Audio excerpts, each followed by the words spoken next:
সামনে একটা লড়াই আসবে এই দেশের মাটিতেই।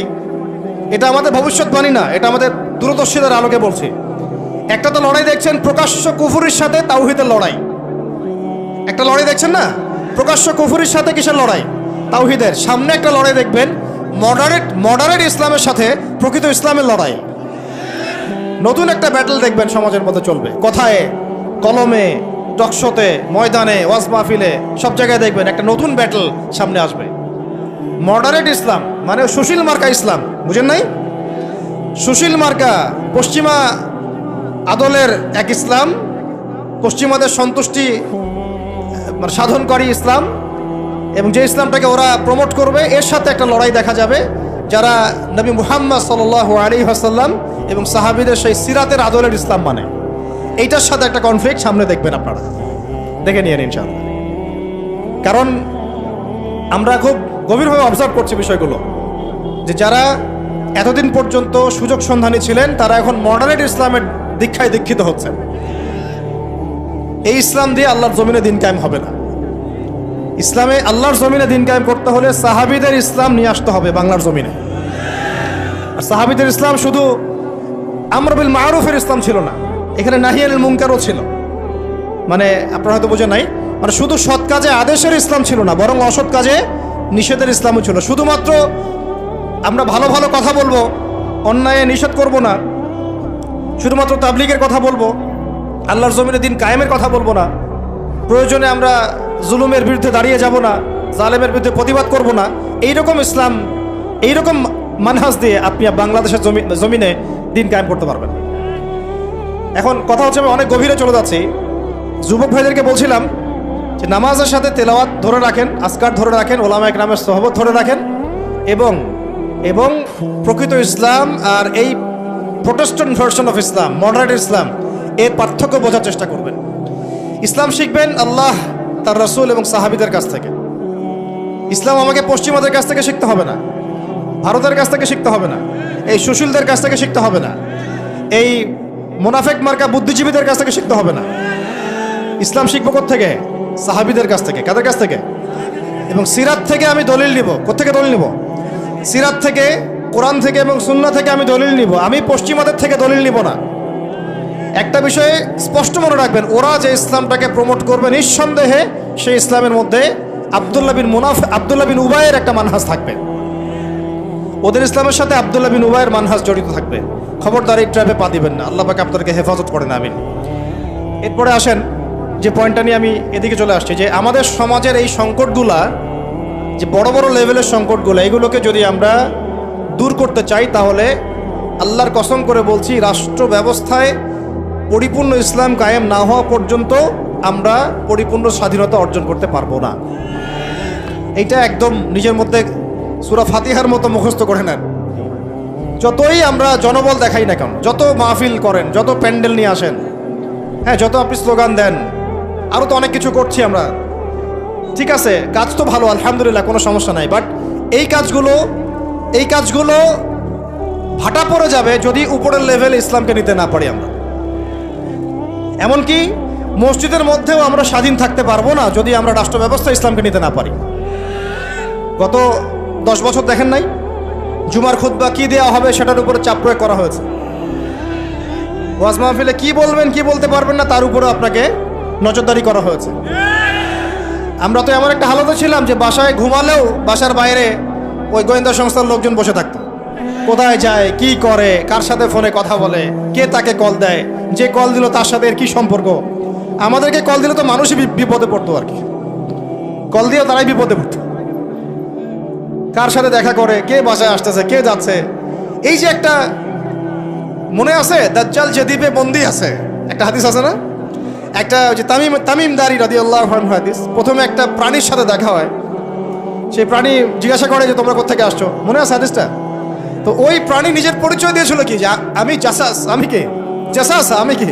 জাসাস। আমি হচ্ছে গোয়েন্দা। জানি না এই হাদিসের আসলে তাবিল এখন আমার জানা নাই, আল্লাহ ভালো জানেন, আমি এখনো শিখছি। কিন্তু এখন খেয়াল করে দেখেন, পুরা যে সভ্যতাটা চলছে, এরা যেভাবে তাওহীদপন্থী মুসলিমদেরকে এইভাবে গোয়েন্দা সংস্থাদের আওতায় নিয়ে আসছে, উঠতে বসতে চলতে ফিরতে তারা আপনাকে নজরদারির মধ্যে রাখতেছে। ঠিক দাজ্জালের ওই জাসাসার মতো, ঠিক দাজ্জালের জাসাসার মতো। আল্লাহ, যাই হোক, কথা হচ্ছে যে আপনি আমি মসজিদেও স্বাধীন থাকতে পারবো না যদি আমরা উপরের লেভেলের ইসলামকে নিতে না পারি, শক্তিশালী হতে না পারি। এই যে একটু আগে বললাম সুদের কথা, আপনি সুদভিত্তিক অর্থ ব্যবস্থাকে বন্ধ করা তো দূরের কথা, বন্ধ করা বহু দূরের কথা, এখানে সংস্কার আনতে পারবেন না যদি আপনি রাষ্ট্র ক্ষমতা ইসলামকে নিতে না পারেন। শিক্ষার কথা বলি, দুটো লাইন বলি। শিক্ষার যা দুরবস্থা চলছে, এই দুরবস্থায় উচিত ছিল দেখেন প্রাইমারি স্কুলেই আমাদের বাচ্চারা কোরআন তেলাওয়াত শিখে যাবে। আপনি লক্ষ লক্ষ প্রাইমারি স্কুলের বাচ্চাদেরকে একটা জায়গায় বসান, তাদের মধ্যে 90% কোরআন তেলাওয়াত করতে পারে না। হাই স্কুলের বাচ্চারা পারে না, কলেজের বাচ্চারা পারে না, ইউনিভার্সিটির ছেলেরা পারে না, অনার্স মাস্টার্সের ছেলেরাও পারে না। তাদেরকে যারা শিক্ষা দেয় শিক্ষক মণ্ডলী, তারাও 80% কোরআন তেলাওয়াত করতে পারে না। একটা দেশের শিক্ষা কমিশন কোরআন তেলাওয়াত করতে পারে না, একটা দেশের এমপি মন্ত্রী আমলারা কোরআন তেলাওয়াত করতে পারে না। ইল্লা মাশাআল্লাহ, ইল্লা মাশাআল্লাহ, যারা শিখেছে তারা কিন্তু রাষ্ট্রীয় শিক্ষানীতির মধ্যে সিলেবাসের মধ্যে শিখে নাই, তারা শিখেছে কোনো ওস্তাদের কাছে, হয় কোনো মক্তবে, না হলে মাদ্রাসায়। তাহলে একটা ইসলাম প্রধান একটা মুসলিম প্রধান রাষ্ট্রে শিক্ষা ব্যবস্থার মধ্যে কোরআন বাধ্যতামূলক নাই। তাহলে আমরা শিক্ষার মধ্যে কোরআনের ইসলামের কি দ্বৈনতা বুঝতে অসুবিধা আছে? এই সংকট কিভাবে দূর করবেন যদি আপনি ইসলামকে রাষ্ট্র ব্যবস্থায় না নেন? দাবি করলাম, আন্দোলন করলাম, মানববন্ধন করলাম, আপনাদের কি মনে হয় তারা চেঞ্জ করে দিবে? কখনোই করবে না। হয়তো বলবে ঠিক আছে, আচ্ছা ঠিক আছে, আমরা 10টা সূরা দিয়ে দিলাম পড়ুক, 20টা সূরা দিয়ে দিলাম পড়ুক, এক পারা দিলাম মুখস্থ করুক, সর্বোচ্চ দিল ধরেন। কিন্তু আমরা জানি যে এগুলো দিয়ে সাহাবাওয়ালা সেই জজবা, সেই ইমান, সেই দাওয়াত, সেই জিহাদ, সেই একামতের দিন সম্ভব না। এগুলো জাস্ট আইওয়াশ শোডাউন করা মানুষকে। জ্ঞান, ইসলামের জ্ঞান যে এত গভীর, মানে আমরা এখন যেটা অনুভব করি যে আমরা এই সাগরের কিনারায় দাঁড়িয়ে আছি, এখনো সাগরে নামা তো দূরের কথা, আমরা পাও ভিজাইনি এখন। এটা হলো দ্বীন ইসলামের জ্ঞানের গভীরতা। আর আমাদের 90% মুসলিমের কান্ট্রি, এখানে শিক্ষা ব্যবস্থায় ইসলাম নাই। কোরআন বাধ্যতামূলক না, হাদিস 100টা বাধ্যতামূলক না। 20 বছর পড়াশোনা করে আমাদের ভাইরা 20টা সূরাও শিখে না। এখানে ইংরেজি বাধ্যতামূলক, সায়েন্স বাধ্যতামূলক, ম্যাথামেটিক্স বাধ্যতামূলক। আর কি বলবো, বিসিএস ক্যাডার হচ্ছে কোরআন ছাড়াই। সিরাত, নবী সাল্লাল্লাহু আলাইহি ওয়াসাল্লামের জীবনী, যে নবীকে চিনে না সে আল্লাহকে চিনবে কিভাবে? সেই সিরাত আমাদের সিলেবাসে নাই। আপনি দাঁড়ান, একজন দাঁড়ায় বলেন তো যে 20 বছর পড়াশোনা করেছেন, আপনার সিলেবাসে সিরাত ছিল? একটা বই খতামুল আম্বিয়া, সিরাতে খতামুল আম্বিয়া, পাতলা এতটুকু বই, সিরাতে খতামুল আম্বিয়া, মুফতি মোহাম্মদ শফি রাহমাহুল্লাহ লিখেছেন, এতটুকু বই। এই বইটাও কি পড়াইছে? তাহলে একটা দেশের শিক্ষা কমিশন কি করছে আসলে? এদেশের কোটি কোটি ছেলে, কোটি কোটি মেয়ে, কোটি কোটি শিশু কোরআনবিহীন ভাবে শিখছে, হাদিসবিহীন শিক্ষা শিখছে, সিরাতবিহীন শিক্ষা শিখছে, ইসলামের ইতিহাস নাই, আকিদা তো বহুদূরের কথা, ফরজে আইনেরও কোনো পড়াশোনা নাই। কিন্তু এখানে আপনি শরীফও পাবেন, আরো কত কি পাবেন, এগুলো না হয় নাইবা বললাম, বলতেও খারাপ লাগে। উন্মুক্ত যৌন চর্চা ওখানে পড়ানো হচ্ছে, যৌন শিক্ষার নামে উন্মুক্ত ফ্রি সেক্সের দীক্ষা দেওয়া হয় নাই। এখন কতটুকু সংস্কার হচ্ছে আমি জানি না, নতুন করে আমি বই ঘাঁটি নাই। আগে 20-30 বছর আগে যাও ইসলামের কিছু ছিল, গদ্য পদ্য উপন্যাস কিছু ছিল, এগুলো আস্তে আস্তে সব উঠায় দেওয়া হচ্ছে। খেয়াল করে দেখেন। তাহলে এটাকে পরিবর্তন আনার জন্যে শুধু কি মানববন্ধন যথেষ্ট হবে? ওয়াজ মাহফিলে আমি যে বলছি আমার বলাটা কি যথেষ্ট হবে? এরা শুনেও শুনবে না, দেখেও দেখবে না। আমি বলে দিচ্ছি আপনাদেরকে, যদি সেকুলাররা উপরে থাকে, এই তথাকথিত সুশীলরা, এই রাম বাম প্রগতিশীলরা, এরা এই কথাগুলো শুনে বিশ্বাসও করতে পারে, হ্যাঁ এটা সত্য কথা বলছে ছেলেটা, কিন্তু ওরা কিছুই করবে না। কারণ কিছু বললেই দুটো শব্দ, কিছু বললে নাকি ওদের আব্বু মাইন্ড করবে। আব্বু চিনেন তো? আব্বু হচ্ছে কে? আমেরিকা। হ্যাঁ, কিছু বললে কে মাইন্ড করবে? আবার কিছু বললে আম্মু নাকি বকা দিবে। আম্মু চিনেন? আম্মুকে না, আম্মু হচ্ছে ভারত। ওদের চিন্তাটা এরকম, কিছু বলবো না, বলা যাবে না, কিছু করা যাবে না, সংস্কার করা যাবে না, কিছু বললে আব্বু মাইন্ড করবে। আব্বু কারা? পশ্চিমারা। আব্বু কারা? পশ্চিমারা। আবার এখন বলছে কিছু বললে আম্মু মাইন্ড করবে, আম্মু বকা দিবে। হ্যাঁ, আপনারা কেন মব সন্ত্রাস করতেছেন, মবক্রেসি করতেছেন? আসলো না কিছু কথা কয়দিন আগে? কিছু বললেই, মানে হুজুররা কিছু বললেই ভারত যেতে যাবে, ভারতের মিডিয়াতে তোলপাড় হবে। হ্যাঁ, বাকি আপনারা যদি আন্দোলন করেন, সংগ্রাম করেন, অভ্যুত্থান ঘটান, তাহলে কোনো সমস্যা নাই। হুজুররা বললেই সমস্যা। এটার কারণ একটাই, এই পৃথিবী দুই ভাগে ভাগ হয়ে গেছে। মনে রাখবেন, এই পৃথিবী দুইটা শিবিরে ভাগ হয়ে গেছে, সামনে আরো যাবে। একটা ঈমানের শিবির, একটা কুফুরের শিবির। মাঝখানে কিচ্ছু নাই, মাঝখানে কিছু মুনাফিক থাকবে, এরা কাফেরদের সাথেই থাকবে। আপনারা এই হাদিসটাও পড়বেন, শেষ জামানে যখন দাজ্জাল বের হবে, মদিনার উপকূলে সে পৌঁছাবে, দূর থেকে দেখে বলবে যে ওইটা আহমদের মসজিদ সাল্লাল্লাহু আলাইহি ওয়াসাল্লাম। আহমদ মানে কে? মুহাম্মদ সাল্লাল্লাহু আলাইহি ওয়াসাল্লাম। তো সে ওখানে যেতে পারবে না, ফেরেশতারা দাঁড়িয়ে থাকবে খোলা তরোয়াল নিয়ে, পাহারা দিবে। তো সেখানে সে আঘাত করবে আর কি, এটা ভূমিকম্প হবে। তো এই ভূমিকম্প যখন হবে, ওই ভূমিকম্পতে মদিনার মধ্যে থাকা যত মুনাফিক, এগুলো বের হয়ে দাজ্জালের বাহিনীতে যোগ দিবে। মানে পৃথিবীর শিবির আস্তে আস্তে দুই ভাগ হয়ে যাবেই, ঈমানের শিবির এবং কুফুরের শিবির। মাঝখানে কোনো দল থাকবে না, কিছু মুনাফিক থাকবে, এরা কাফেরদের সাথেই যুক্ত হবেই শেষমেশ। কথা হচ্ছে ভাই, মূল কথা একটাই, এই যে অর্থনৈতিক সংস্কারের কথা বললাম আর শিক্ষা সংস্কারের কয়েকটা উদাহরণ দিলাম। শিক্ষার এই দৈন্যতা, দুরবস্থা, 20টা বছর 30টা বছর আপনার জীবন থেকে কেড়ে নেওয়া হলো একটা চাকরির সুরসুরি দিয়ে, একটা শিক্ষিত হবেন সার্টিফিকেটের একটা কলা ঝুলাই দিয়ে আপনার জীবন থেকে 20 বছর নিয়ে নেওয়া হয়েছে। এই 20 বছরে আপনি কিচ্ছু শিখতে পারেননি ইসলামে। কিন্তু এই 20 বছর কিন্তু জীবন আর ফিরে আসবে না। 20 বছর দূরের কথা, একটা দিন চলে গেলে কি ফিরে আসবে নাকি? অথচ এই 20 বছরে আপনি মুফতি হয়ে যেতে পারতেন। আমরা আফসোস করতেছি এখন। এবং ওই সময়, যে সময়টা কেড়ে নেওয়া হয়েছে, ওই সময়টা আমাদের জীবনের সবচেয়ে উর্বর সময় ছিল। ওই সময় আমাদের ব্রেন থাকতো ফটোকপি ব্রেন, একটা পৃষ্ঠা দেখলেই মুখস্থ হয়ে যায়। তখন মুখস্থ করাইছে একদম ছোটবেলা থেকেই। আমি তো শিক্ষা নিয়ে কাজ করতেছি লাস্ট 7 বছর 8 বছর হয়ে গেছে। 7-8 বছর থেকে আমি স্কুলিং করতেছি, আরও বিভিন্ন প্রজেক্টে আছি। ওদের সবগুলো বই শুরু থেকে গোড়া থেকে ঘেটেছি, আমরা ঘাটছি, এখনও ঘাটছি। একদম ছোটবেলা থেকেই বাচ্চাকে শেখায় Jack and Jill went up the hill. আপনারা পড়ছেন না এগুলো? জনি জনি ইয়েস পাপা, এই কবিতাগুলো একদম ছোটবেলা থেকে প্লেয়ার ক্লাসে, নার্সারি ক্লাসে ওই কবিতার মধ্যে ওকে মিথ্যা শেখানো হয়। জনি জনি ইয়েস পাপা কবিতাটা দেখেন, ইটিং সুগার নো পাপা, খাচ্ছ কি চিনি খাচ্ছ? বলতেছে কি খাচ্ছি না, মুখের মধ্যে কিন্তু চিনি আছে। তাহলে ছোটবেলায় আমার বাচ্চাকে শেখানো হলো কিভাবে মিথ্যা বলতে হয়। প্রত্যেকটা জায়গায় সমস্যা আছে, প্রতিটা জায়গায় তারা সূক্ষ্ম সুকৌশলে বিষ ঢুকাই দিছে।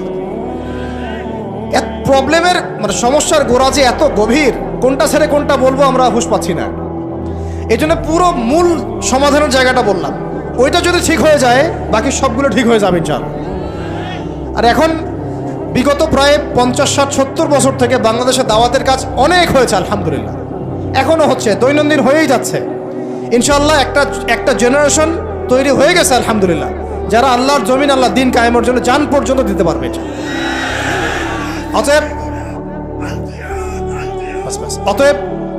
অতএব যেহেতু মুরব্বী কেরাম আছেন আমাদের মাথার উপরে এবং আমাদের মধ্যে এই চেতনা আছে, আমরা দাওয়াত পেয়েছি, কবুল করেছি, সত্য মিথ্যা চিনতে শিখেছি, বুঝতে শিখেছি, এখন আমার মনে হয় এটাই সবচেয়ে উত্তম সময় বাংলাদেশের জন্য ইসলামকে রাষ্ট্র পর্যায়ে নিয়ে যাওয়ার। এখন যদি আমরা পিছুপা হয়ে যাই, শিথিলতা দেখাই, বা এই অভ্যুত্থানে আমরা যদি পরবর্তী সময়ে ইসলামকে এগিয়ে নিতে ব্যর্থ হয়ে যাই, আমরা আবার 50 বছর পিছায় যাব কিন্তু। অতএব এখন আর চুপ করে বসে থাকার কোনো সুযোগ নাই। এখন প্রশ্ন আসবে যে এইটা কি রাতারাতি আপনার ঘরে চলে আসবে নাকি অর্জন করতে হয়? এটা কিন্তু রাতারাতি ঘরে আসবে না, এটা অর্জন করে ছিনিয়ে নেওয়ার বিষয়। বিষয়টা হচ্ছে সিরাত থেকে আপনি পড়েন, মক্কা থেকে আমরা যে বের হয়ে গেলাম, মদিনায় চলে গেলাম, মদিনা রাষ্ট্র কায়েম হলো, পরে 8 বছরের মধ্যে আমরা মক্কা জয় করেছি। কত বছর? এটা কি রাতারাতি হয়েছে না আমাদেরকে এর জন্য সংগ্রাম করতে হয়েছে, দাওয়াত দিতে হয়েছে, তাবলীগ করতে হয়েছে এবং জিহাদও করতে হয়েছে, সব কিছুকে একসাথে করতে হয়েছে। তারপরে 8 বছরের ব্যবধানে আমরা আবার মক্কা জয় করেছি। ঠিক একইভাবে যদি আমরা আমাদের অঞ্চলের কথা চিন্তা করি, এই অঞ্চলেও রাষ্ট্র ক্ষমতা ইসলাম রাতারাতি কি হবে না, কায়েম হবে না। আমাদেরকে আমাদের জায়গা থেকে কাজ করতে হবে। তো কাজ কি শুধু তারাই করবেন যারা ইসলামিক রাজনীতি করেন তারাই, না আপনাদেরও কোনো কাজ আছে নাকি প্রত্যেকটা মুসলিমের ভূমিকা রাখার সুযোগ আছে? কোনটা?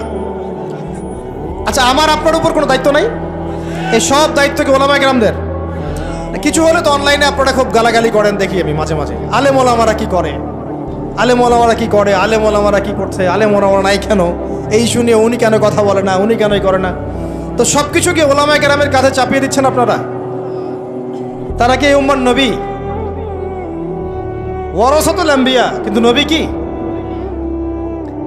তাদের উপর দিয়ে যা গিয়েছে বিগত 10-15 বছরে, এটা কি আপনাদের কল্পনা তো আসবে? কল্পনা করতে পারেন যে একটা ছোট্ট ঘরের মধ্যে একটা মানুষ 3 বছর, 4 বছর, 5 বছর, 7 বছর, 8 বছর এইভাবেই কাটাচ্ছে, দিনের পর দিন, রাতের পর রাত, দিনের পর দিন, রাতের পর রাত। 3টা দিন থাকা যাবে ওখানে? সম্ভব? 3 ঘন্টা থাকা যায়? তার ওলামায়ে কেরামদের উপরে কি গিয়েছে এটা তো আপনাদের বোঝা উচিত। কেন ওলামায়ে কেরামগণ উম্মাকে বাঁচানোর স্বার্থে মাঝে মাঝে প্রজ্ঞার পরিচয় দিয়েছেন, দাওয়াতের মেহনত চালু রেখেছেন। কিছু কিছু বিষয়ে তারা কি করেছিলেন, কৌশল অবলম্বন করে উম্মাকে অন্তত ইসলামের দাওয়াতটা অব্যাহত রেখেছিলেন, এই চিন্তা করে যে অন্তত আমরা টিকে থাকি মাঠের মধ্যে, মাঠটা ধরে রাখি। অন্তত যদি আমরা সব একটা একটা করে নাই হয়ে যাই, তাহলে তো জাতিকে দাওয়াত দেওয়ার, তাবলিগ করার, নসিহত করার কেউ থাকবে না। এটা তো একটা ছিল ডিপ্লোমেসি, প্রজ্ঞা। এখনকার সময় আর ওই সময় তো এক না। কথা হচ্ছে আমাদের প্রত্যেকের উপরে ভাই দায়িত্ব বর্তাবে। এখনো বহু ওলামায়ে কেরামের কাঁধে 5টা, 10টা, 20টা করে মামলা আছে। আর কি শুনবেন, বহু ওলামায়ে কেরামের মানে আত্মীয় স্বজন মামলা মোকদ্দমা শিকার। একটা মামলা লড়ার মতো টাকাও তাদের কাছে নাই। জমি জমা, বাড়ি ভিটা বিক্রি করে দিয়ে তাদেরকে এগুলো লড়তে হচ্ছে, এখনও লড়তে হচ্ছে। দেশে অনেক কিছু হচ্ছে অভ্যুত্থানের পরে, ওলামায়ে কেরামদের কিন্তু প্রতি সুদৃষ্টি এখন পর্যন্ত আসে নাই। আমাদের প্রতি সুদৃষ্টি কিন্তু এখনো তারা দেন নাই। এখনো আপনারা আমাদেরকে মানে বাংলাদেশের কি মনে করেন, বাংলাদেশের উচ্ছিষ্ট অংশ মনে করেন নাকি? বোঝা মনে করেন না? মনে রাখবেন, বাংলাদেশের তাকদীর ইনশাআল্লাহ তাআলা আল্লাহ রাব্বুল আলামিন আলেম ওলামাদের হাতেই রাখবেন ইনশাআল্লাহ। এটা আবেগের কথা নয়। হ্যাঁ, এটা সত্য। এটা সত্য যে আমরা বিগত প্রায় হয়তো 30-40-50 বছরে রাষ্ট্র ব্যবস্থায় ইসলামকে নিয়ে যাওয়ার জন্যে যে রাজনৈতিক মুভমেন্টগুলো, এগুলোতে সবাই একসাথে নামতে পারি নাই। এটা হয়তো সত্য কথা। কেন পারি নাই, কি সমস্যা ছিল, এগুলো আর আলোচনা করার দরকার নাই। এখন আলোচনা করার দরকার হচ্ছে এই যে এখন থেকে আমরা যেন এই পদক্ষেপে সবাই সামনের দিকে আগাই ইনশাআল্লাহ। এটা এখন ইবাদত মনে করে করতে হবে। কি মনে করে? ইবাদত মনে করে করতে হবে, এবং নিজেদের মধ্যে আপোষের দ্বন্দ্ব কলহগুলো মিটিয়ে ফেলতে হবে। তবে একটা বিষয় আগে স্পষ্ট করে দিতে হবে যে আহলে সুন্নাহ ওয়াল জামাআর আকীদার সাথে কিন্তু কোনো আপোষ করা যাবে না। আহলে সুন্নাহ ওয়াল জামাআর আকীদা বহির্ভূত কোনো ঐক্য কিন্তু আমাদের আবার উপকার করতে পারবে না। এটাও বোঝার ব্যাপার আছে। আহলে সুন্নাহ ওয়াল জামাআর সাথে যাদের আকীদাগত মিল আছে তাদের সাথে ঐক্য করতে আমাদের কোনো সমস্যা নাই। কিন্তু যারা এই আকীদা এবং মানহাজ বিবর্জিত চিন্তা চেতনা লালন করেন, তাদের সাথে ঐক্য হতে পারে ডিপ্লোম্যাটিক, কিন্তু মানহাজগত ঐক্য কখনোই সম্ভব না। এটা আমাদের আগে স্পষ্ট করে দিতে হবে। আল্লাহ পাক আমাদের বোঝার তৌফিক দান করেন। এখন আমাদের কিছু করা আছে কিনা ভাই? আমি সবার আগে আবার বলতেছি, আমাদের সবার প্রথম কাজ হচ্ছে 5 ওয়াক্ত নামাজ পড়া। বেনামাজিদেরকে দিয়ে কি নাই, দিন কায়েমের কোনো মুভমেন্ট, খেদমত নাই। শোনেন, দিন কায়েম তো করেছেন আবু বকর রাদিয়াল্লাহু আনহু, ওমর, ওসমান, আলী রাদিয়াল্লাহু আনহুম আজমাইন, সাহাবায়ে কেরাম। আমরা যদি এই যুগের আবু বকর, ওমর, ওসমান, আলী না হতে পারি, এই যুগের, তাহলে আমাদের দ্বারাও দিন কায়েম হবে না। বুঝতে পারছি কথা? তাই সবার আগে সালাতের সবক আমি বারবার দিচ্ছি। এরপরে বললাম যে কোরআন অবশ্যই পড়তে হবে, জিকির করবেন বেশি বেশি, উলামায়ে কেরামের সহবতে থাকবেন, এবং মাথার উপরে মুরব্বী আলেম রাখবেন। আল্লাহ পাক তৌফিক দান করেন। এরপরে আমি বলছিলাম যে অবশ্যই রিজিক হালাল হয়ে যেতে হবে, পরিবারের আদর্শগুলো ইসলামিক হয়ে যেতে হবে, সন্তানদেরকে আল্লাহর জন্য মানুষ করতে হবে মুজাহিদ হিসাবে। সৎ কাজে আদেশ সবাইকে করতে হবে, অসৎ কাজে নিষেধও সবাইকে করতে হবে। পাশাপাশি নিজেদের জান মাল সময় শ্রম দিয়ে আল্লাহর জমিনে দিন কায়েমের জন্য এই ইসলামিক রাজনৈতিক মুভমেন্টগুলোর সাথে থাকতে হবে। আল্লাহ পাক থাকার তৌফিক দান করে। আজকে আমরা কয়েকটা বিষয় আল্লাহর কাছে ওয়াদাবদ্ধ হতে পারি কি? পারা যাবে? 1 নাম্বার, জীবনে কোনোদিনও নামাজ ছাড়বো না ইনশাআল্লাহ। 2 নাম্বার, দ্বীনি ইলমের শিক্ষা নিজের উপরে ফরজ করে নেব ইনশাআল্লাহ। যেভাবে আমরা দুনিয়া শিখেছি এইভাবে দিন শিখতে হবেই হবে। এটা আমার উপর নফল কোনো কাজ নয়, এটা একটা ফরজিয়াত। এটা কি? আল্লাহ পাক তৌফিক দান করেন। 3 নাম্বার, কোরআন ছাড়া একটা দিনও কাটাবো না। পারবো ইনশাআল্লাহ? কোরআনুল কারীম ছাড়া একটা দিনও কাটাবো না ইনশাআল্লাহ। 4 নাম্বার, আল্লাহর জিকিরে জবানকে সিক্ত রাখবো ইনশাআল্লাহ। 5 নাম্বার, মাথার উপরে একজন বরেণ্য আলেম রাখবো, অন্তত একজন। অন্তত কয়জন? কারো মাথার উপরে 100 জন থাকতে পারেন, কোনো সমস্যা নেই। অন্তত একজন মুরব্বী আলেমের পরামর্শে চলবেন, একা একা চলবেন না। একা একা চললে আহলে ফেসবুক ওয়াল জামায়াত হয়ে যাবে, ঠিক আছে? তারপরে আজ না থাকবে দিন, না থাকবে দিনের কোনো বুঝ, সারাদিন ওই লাইক শেয়ার আর কমেন্ট, আর না থাকবে কোনো আদব, না আখলাক, কিছুই থাকবে না। এবং আস্তে আস্তে ওই বদদোয়া লাগবে গায়ে, আলেমদের বদদোয়া লাগবে, সরে যাবেন দিন থেকে। ওলামায়ে কেরামের বদদোয়া নিলে দেখবেন দিন থেকে সরে গেছে না। বহু মিসাল নজির আমাদের সামনে আছে, ওগুলো নিয়ে আমি কথা বলতে যাচ্ছি না। তো একা একা জীবনযাপন করা যাবে না, জামায়াতবদ্ধ থাকার চেষ্টা করতে হবে এবং মুহাক্কিক ওলামায়ে কেরামের সোহবতে থাকতে হবে। যারা আল্লাহর জমিনে দিন কায়েমের ফিকির করছেন সেই সব ওলামায়ে কেরামের সাথে থেকে পরামর্শ নিয়ে বাকি জিন্দেগি কাটান ইনশাআল্লাহ তাআলা। এর আগে আমি তো বলি যে বিয়ে শাদী তাড়াতাড়ি করে ফেলেন, রিজিকের ব্যবস্থা তাড়াতাড়ি করে ফেলেন এবং বেশি থেকে বেশি সন্তান নেন। এর আগে কথা আছে, সেটা হলো দিনদারি থেকে প্রাধান্য দেন, দুনিয়াকে প্রাধান্য দিয়েন না, আপনি ক্ষতিগ্রস্ত হয়ে যাবেন। দিনদারি থেকে প্রাধান্য দিলে আপনার পরিবার হবে আপনার জন্য জান্নাতের একটা টুকরা ইনশাআল্লাহ। আর যদি দুনিয়াকে প্রাধান্য দেন, ওই পরিবারই হবে জাহান্নামের টুকরা। আল্লাহ পাক আমাদের সবাইকে দিনদার জীবন সঙ্গিনী দান করেন। আর সন্তান নিতে হবে বেশি বেশি, এবং সন্তান থেকে মানুষ করতে হবে একেবারে মুজাহিদ হিসেবে ছোটবেলা থেকেই। আমি তো বললাম যে শিক্ষা নিয়ে আমরা কাজ করছি, আপনি নিজেও কাজ করে দেখেন। শিক্ষা ব্যবস্থার একদম চরম দৈন্যতা আছে, এটাকে সংস্কার করার জন্য সবাইকে হাত লাগাতে হবে। সর্বোপরি হালাল খেতে হবে এবং আমর বিল মারুফ নাহি আনিল মুনকারের কাজ সবাইকেই করতে হবে ভাই, একজন দুজন করলে হবে না। নিয়মিত তাবলীগে সময় দেন, আল্লাহর রাস্তায় সময় লাগান, পড়াশোনা ঠিকমতো করেন, এই অনলাইনের ফিতনা থেকে বেঁচে থাকেন। আর যত রকম যুব সমাজকে নষ্ট করার ফিতনা আছে, যেমন মাদক, পর্নোগ্রাফি, মেয়েদের সাথে ফ্রি মিক্সিং, তারপরে আপনার এই যে টিকটক, এই যা আছে যেগুলো যুবকদেরকে নষ্ট করে, এগুলোর ধার কাছেও যাবেন না আল্লাহর রাস্তায়। ভাই এই জীবনটা একটা জীবন, শোনেন আমার কথা, শেষ করছি, আমি লম্বা করবো না।